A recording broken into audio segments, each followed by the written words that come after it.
Most people think hair loss is just genetics or getting older, something you just have to accept and live with. But here's what researchers across major universities in the United States are now saying.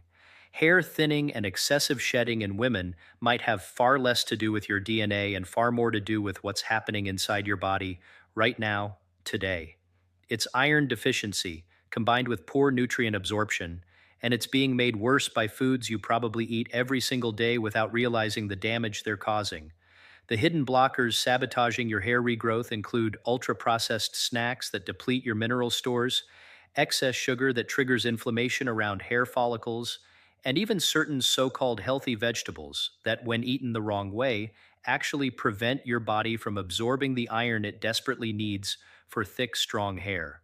In the next few minutes, you're going to discover which common vegetables are secretly blocking your progress, which overlooked greens contain more hair supporting iron than spinach, and the exact daily habits U.S. doctors are recommending to women who want visible results without expensive treatments or risky supplements.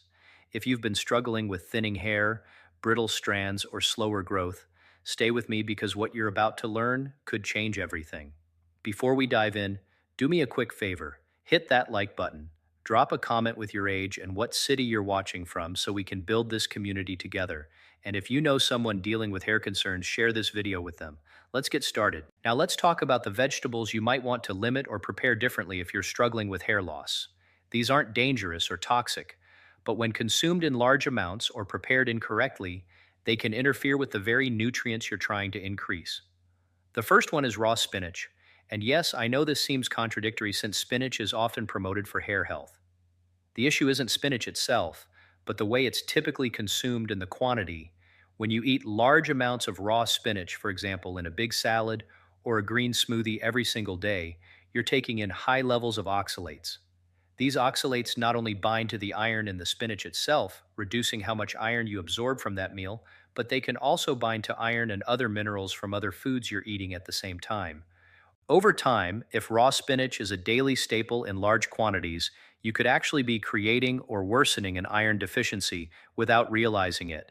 The solution isn't to avoid spinach completely, but to cook it. Boiling or steaming spinach significantly reduces the oxalate content, making the iron and other minerals more bioavailable. If you love spinach, enjoy it cooked in soups, sautéed as a side dish, or wilted into pasta dishes, and limit the massive raw spinach salads or smoothies to occasional treats rather than daily habits. A registered dietitian in New York who works with women experiencing hair thinning told me she often sees clients who are eating huge kale and spinach smoothies every morning thinking they're doing something great for their health, but their iron levels are actually trending downward.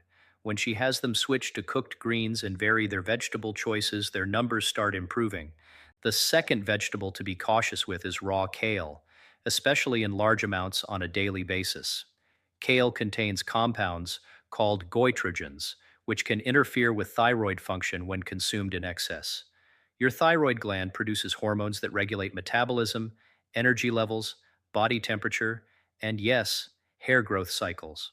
When thyroid function is disrupted, even slightly, one of the first noticeable symptoms in many women is changes in hair texture, increased shedding, or slower growth. This doesn't mean kale is bad for you. It means that eating several cups of raw kale every single day, which some people do in the name of health, could potentially create problems over time, particularly if you're already dealing with thyroid issues or borderline thyroid function. Cooking kale, just like with spinach, significantly reduces the goitrogen content and makes it much safer for regular consumption. Roasted kale chips, sautéed kale, or kale added to soups and stews are all excellent ways to enjoy this nutrient-rich vegetable without the potential downsides. If you absolutely love raw kale salads, limit them to once or twice a week rather than daily, and make sure the rest of your diet includes iodine-rich foods like seaweed, fish, or iodized salt to support thyroid function. A woman from Portland in her mid-30s shared with me that she had been eating massive kale smoothies every morning for over a year, and during that time her hair became noticeably thinner and her energy levels dropped. Her doctor ran a thyroid panel and found her thyroid function was slightly low. She cut back on the raw kale, started eating more cooked vegetables and seafood for iodine, and within about 6 months, her hair thickness started returning and her energy improved. This is a perfect example of how even healthy foods can cause problems when consumed in extreme amounts or the wrong preparation. The third vegetable to watch is raw cabbage, particularly in large quantities or as a daily juice. Cabbage is another goitrogen-containing vegetable, and while it offers many health benefits, including vitamin C and fiber, overconsumption in raw form can suppress iodine uptake and affect thyroid hormone production. Cabbage juice became trendy years ago for digestive health, and while it may help some people with certain gut issues, drinking large amounts daily could potentially interfere with your thyroid over time, especially if your iodine intake is already low. The same advice applies here. Cooking cabbage reduces the goitrogen content significantly. Cooked cabbage in stir fries, soups, or as sauerkraut that's been fermented, which also reduces goitrogens, is a much safer way to include this vegetable regularly. If you enjoy coleslaw, that's fine occasionally, but don't make it a daily staple in huge portions. Balance and variety are key. Your body thrives on diverse nutrient inputs, not on the same foods in massive quantities day after day, even if those foods are generally considered healthy. Now, let's look at 6 vegetables that contain more usable iron than spinach, and are far better choices for women focused on hair support. These aren't exotic or hard to find, but they're often overlooked because spinach gets all the attention. The first one is drumstick leaves, also called moringa leaves. Fresh moringa leaves contain around 4 milligrams of iron per 100 grams, which is already higher than spinach, but the real advantage is that moringa has lower oxalate content and comes packed with folate, vitamin A, and amino acids that support keratin production. Keratin is the structural protein that makes up your hair, and without adequate building blocks, your body simply can't produce strong strands. Nutrition researchers studying plant-based iron sources often highlight moringa as one of the most bioavailable options, meaning your digestive system can actually extract and use the iron more efficiently. You can find moringa in dried leaf form at health food stores or online, and it works beautifully in soups, stews, or even blended into a morning smoothie with a bit of lemon juice. The vitamin C in lemon dramatically increases iron absorption, so this combination is particularly powerful. Some women like to make a simple moringa tea by steeping the dried leaves in hot water for 5 minutes, then adding a squeeze of fresh lemon and a touch of honey. Drink this first thing in the morning on an empty stomach for maximum absorption. The second vegetable with more iron than spinach is amaranth leaves, sometimes called choulai or Chinese spinach. Amaranth greens contain roughly 3.5 milligrams of iron per 100 grams and have better mineral absorption properties than regular spinach. These leaves are also rich in calcium, magnesium, and vitamin K, all of which contribute to healthy hair follicle function and overall scalp health. The calcium supports cellular communication in the follicle, while magnesium plays a role in energy production at the cellular level. If your cells can't produce energy efficiently, hair growth slows down because the follicle simply doesn't have the resources it needs to keep building new strands. Amaranth leaves are popular in South Asian and Caribbean cooking, and they have a mild, slightly earthy flavor that works well in stir fries, soups, or mixed with other greens. To prepare them, rinse the leaves thoroughly, then sauté them in a bit of olive oil with garlic, onions, and a pinch of turmeric. Turmeric is anti-inflammatory and may help reduce scalp inflammation that can interfere with hair growth. Add a squeeze of lime juice at the end for vitamin C, and you've got a nutrient-dense side dish that directly supports hair health. You can eat this 2 or 3 times a week as part of your regular meals. If you can't find fresh amaranth leaves in your area, check international grocery stores or farmers markets during the growing season, typically late spring through early fall in most U.S. regions. The third option is beet greens, the leafy tops of beets that many people throw away without realizing how nutritious they are. Beet greens contain about 3.1 milligrams of iron per 100 grams, along with nitrates that support healthy blood flow to the scalp.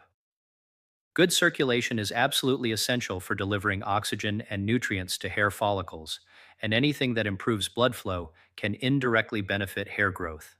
The nitrates in beet greens convert to nitric oxide in your body, which relaxes and dilates blood vessels, improving circulation throughout your system, including to your scalp. Dermatologists sometimes recommend scalp massage for this exact reason, because the mechanical stimulation increases local blood flow, and eating foods that support circulation from the inside works in a similar way. Beet greens have a slightly bitter taste, so they're best when cooked rather than eaten raw. Try chopping them and adding them to a vegetable stir fry, or saute them with olive oil, garlic, and a splash of balsamic vinegar to balance the bitterness. You can also chop them finely and mix them into scrambled eggs or an omelet for a nutrient packed breakfast. A woman in her early 40s from Denver told me she started using beet greens after learning they were edible, and she noticed her scalp felt healthier, less dry and flaky, within a few weeks of eating them regularly. She also made sure to drink plenty of water throughout the day, because hydration works together with good circulation to keep the scalp and follicles functioning properly. Swiss chard is another excellent choice, coming in at around 3 milligrams of iron per 100 grams. Swiss chard also provides magnesium, which is involved in over 300 enzymatic reactions in your body, including those related to protein synthesis and energy metabolism. Since hair is primarily made of protein, specifically keratin, adequate magnesium helps ensure your body can build and repair hair strands efficiently. Swiss chard has beautiful, colorful stems that can be red, yellow, or white, and both the stems and leaves are edible. The flavor is mild and slightly earthy, similar to spinach but less prone to causing the same absorption issues. To prepare Swiss chard, separate the stems from the leaves because the stems take longer to cook. Chop the stems and saute them first in a bit of coconut oil or olive oil for about 3 minutes. Then add the chopped leaves and cook for another 2 to 3 minutes until wilted. Season with sea salt, black pepper, and a squeeze of lemon juice. This makes a perfect side dish for lunch or dinner, and you can eat it 3 to 4 times a week. The vitamin C from the lemon enhances iron absorption, and the healthy fats from the oil help your body absorb the fat-soluble vitamins present in the greens, including vitamin A and vitamin K. Fresh parsley is often overlooked as just a garnish, but it's actually remarkably dense in nutrients. It contains about 3 milligrams of iron per 100 grams and is exceptionally high in vitamin C, which, as I've mentioned, dramatically improves iron absorption. The combination of iron and vitamin C in the same food makes parsley particularly efficient for boosting your iron levels. Parsley also contains compounds that have mild diuretic properties, which can help reduce water retention and inflammation, and chronic inflammation is increasingly recognized as a factor in hair thinning and loss. You can use fresh parsley in large amounts, not just as a garnish, but as a main ingredient. Try making a Middle Eastern-style tabbouleh salad with lots of chopped fresh parsley, diced tomatoes, cucumbers, a bit of bulgur wheat or quinoa, lemon juice, and olive oil. This dish is refreshing, nutrient-dense, and you can eat a generous portion as a meal or side dish. Another option is to blend fresh parsley into smoothies, along with fruits like pineapple or mango that mask the strong flavor, or make a green juice with parsley, cucumber, celery, lemon, and a bit of ginger. A nutritionist I know in California recommends eating at least a quarter cup of fresh parsley several times a week for clients concerned about hair health, and she's seen positive feedback from women who commit to this habit over several months. Mustard greens round out this list with about 3.2 milligrams of iron per 100 grams. Mustard greens also contain sulfur compounds, which are particularly interesting for hair health because sulfur is a component of keratin and collagen. Adequate sulfur intake supports the structural integrity of hair strands, potentially making them stronger and less prone to breakage. Mustard greens have a peppery, slightly spicy flavor that adds character to dishes. They're excellent when cooked down with onions, garlic, and a bit of smoked paprika or red pepper flakes. In southern U.S. cuisine, mustard greens are often slow cooked with a ham hock or turkey for flavor, but you can also prepare them vegetarian style with vegetable broth, olive oil, and plenty of seasoning. Cook them until they're tender, about 20 to 30 minutes, and serve them as a side dish with whole grains and lean protein. The key with all of these greens is consistency. Eating them once won't produce visible results, but incorporating them into your regular meal rotation 2 to 4 times a week over a period of several months gives your body the sustained nutrient supply it needs to support healthy hair growth from the inside out. Another hidden obstacle is chronic stress and poor sleep, both of which directly impact hair health through hormonal pathways. When you're under constant stress, your body produces elevated levels of cortisol, a stress hormone that, in high amounts over long periods, can push hair follicles into the resting phase and keep them there. This is why people often notice increased hair shedding a few months after a particularly stressful period. The delay happens because hair follicles don't react immediately, but go through a growth cycle that takes weeks to months to complete. Poor sleep compounds this problem because sleep is when your body does most of its repair and regeneration work, including hair growth. Studies have shown that people who consistently get less than 6 hours of sleep per night have higher levels of inflammatory markers and lower levels of growth hormones, both of which negatively affect hair. US doctors and dermatologists now routinely ask about sleep quality and stress levels when evaluating hair loss because the connection is so well established. Practical steps you can take include establishing a consistent sleep schedule where you go to bed and wake up at the same time every day, even on weekends. Creating a bedtime routine that signals to your body it's time to wind down, such as dimming lights, avoiding screens for an hour before bed, and doing something relaxing like reading or gentle stretching, and incorporating stress management practices into your daily life. Even just 10 minutes a day of deep breathing, meditation, or a short walk outside can help lower cortisol levels. A woman from Chicago in her late 40s told me she had been dealing with noticeable thinning for over a year, and when she finally committed to getting 7 to 8 hours of sleep every night and started practicing 10 minutes of meditation each morning, she noticed less shedding within about 2 months. She also improved her diet during this time, so it was a combination of factors, but she firmly believes the sleep and stress management were critical pieces of the puzzle. Let's talk about protein intake, because this is another area where many women unknowingly sabotage their hair health. Hair is made almost entirely of protein, specifically keratin, and if you're not eating enough high-quality protein every day, your body simply doesn't have the raw materials it needs to build strong, healthy hair. The recommended dietary allowance for protein is about zero point 0.8 grams per kilogram of body weight for the average adult, but many nutrition experts and doctors believe this is the bare minimum to prevent deficiency, not the optimal amount for thriving health, including healthy hair, skin, and nails. For a woman weighing 150 pounds, which is about 68 kilograms, that minimum would be about 54 grams of protein per day. However, research suggests that consuming closer to 1 to 1.2 grams per kilogram, which would be 68 to 82 grams for that same woman, supports better overall health and tissue repair, including hair growth. Many women, especially those who are very busy, dieting or eating mostly plant-based, without proper planning, fall well short of even the minimum.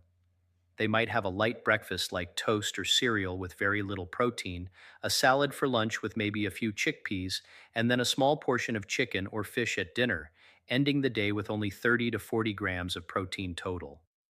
Over time, this chronic underconsumption means the body has to ration protein for the most critical functions, and hair gets deprioritized. To fix this, start including protein at every meal. For breakfast, try eggs, Greek yogurt, cottage cheese, or a protein smoothie with protein powder, nut butter, and berries. For lunch, include a palm-sized portion of chicken, turkey, fish, tofu, tempeh, or legumes. For dinner, do the same, and consider having a protein-rich snack in the afternoon, like a hard-boiled egg, a serving of jerky, or hummus with vegetables. Tracking your protein intake for a few days using a simple app can be eye-opening and help you see where you might be falling short. Now let's talk about how to put all of this together into a realistic daily routine that supports hair health without being overwhelming or impossible to maintain. The key is to start small and build habits gradually rather than trying to overhaul everything at once, which usually leads to burnout and giving up. Start your morning with a glass of water, maybe with lemon squeezed in for vitamin C, and to help wake up your digestive system. For breakfast, choose a protein-rich option like scrambled eggs with sautéed Swiss chard or mustard greens on the side, or a smoothie made with protein powder, frozen berries, a handful of fresh parsley, and a bit of almond butter. If you prefer oatmeal, cook it with milk or a fortified plant milk for extra protein, and top it with nuts, seeds, and fresh fruit. Mid-morning, if you get hungry, have a small snack like a handful of almonds or an apple with a bit of cheese. For lunch, build a meal around protein and cooked vegetables.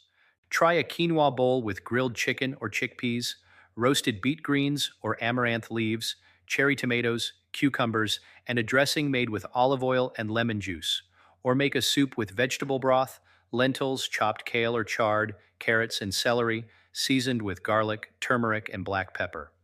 In the afternoon, have another protein-rich snack if needed, like Greek yogurt or hummus with vegetable sticks. For dinner, focus again on protein and vegetables.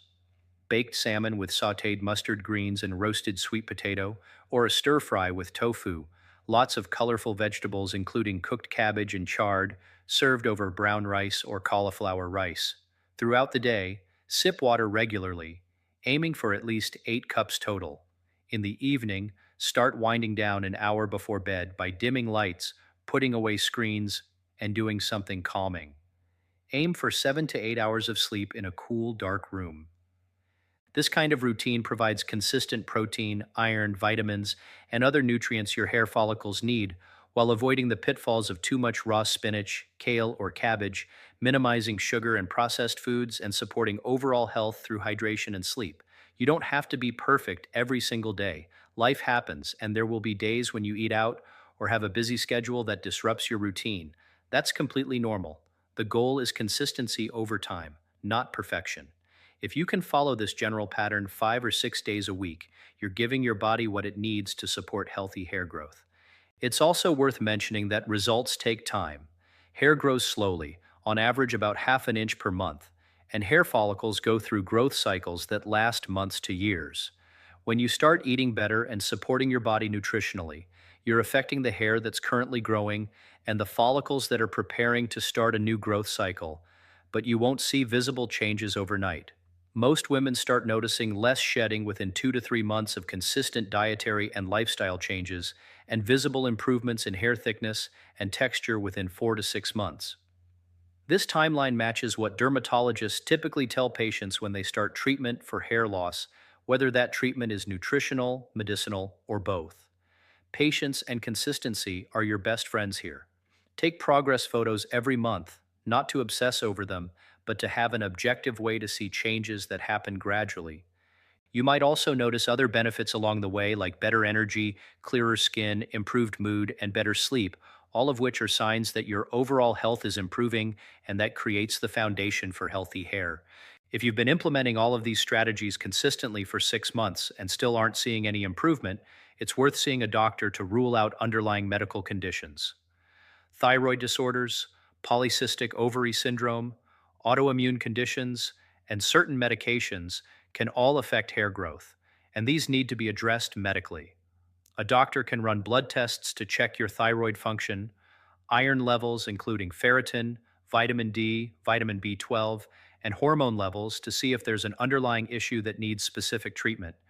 There's no shame in seeking medical help, and in fact, it's the smart thing to do if dietary and lifestyle changes alone aren't enough.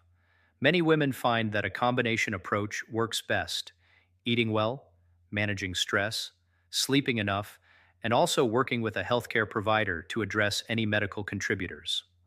One more thing I want to emphasize is the importance of being kind to yourself throughout this process. Hair loss and thinning can be emotionally difficult, especially for women, because our culture places so much emphasis on hair as a marker of beauty and femininity. It's easy to feel frustrated, embarrassed, or even ashamed when your hair isn't what you want it to be. But remember that you're taking proactive steps to support your health, and that deserves recognition and celebration. Every healthy meal you prepare, every good night's sleep you prioritize, every glass of water you drink is an act of self-care and self-respect. Progress may be slow, but it's real, and you're worth the effort it takes. Surround yourself with supportive people, whether that's friends, family, or online communities of women going through similar experiences. Share your journey, ask questions, and encourage others. There's power in community and in knowing you're not alone. So here's what I want you to take away from this. Hair health starts from the inside out, and the foods you eat every single day matter more than any expensive shampoo or treatment. Focus on getting enough protein, choosing iron-rich vegetables like moringa leaves, amaranth greens, beet greens, Swiss chard, parsley, and mustard greens, and preparing them in ways that maximize nutrient absorption by pairing them with vitamin C and cooking them when appropriate to reduce compounds that block absorption. Limit or modify your consumption of raw spinach, raw kale, and raw cabbage if you're eating them in large amounts daily, because the very compounds that make them healthy in moderation can interfere with nutrient absorption and thyroid function in excess. Cut back on sugar and ultra processed foods that create inflammation and starve your follicles of nutrients. Manage stress, prioritize sleep, stay hydrated, and be patient with the process. Your hair didn't thin overnight and it won't recover overnight, but with consistent, healthy habits over months, you can create the internal environment your body needs to grow stronger, thicker, more resilient hair. Start today with just one small change. Maybe it's adding a serving of Swiss chard to your dinner tonight, or swapping your afternoon cookie for a handful of nuts, or committing to going to bed 30 minutes earlier. One small change builds momentum, and momentum builds habits, and habits create transformation. You have the power to influence your hair health through the choices you make every single day, and that's incredibly empowering. Don't wait for the perfect moment or the perfect plan. Start now, start small, and stay consistent. Your future self, with healthier, thicker hair and a stronger, more vibrant body, will thank you for the commitment you make today. Drop a comment below and let me know what city you're watching from, how old you are, and what your biggest challenge has been with hair health. I'd love to hear from you and support you on this journey.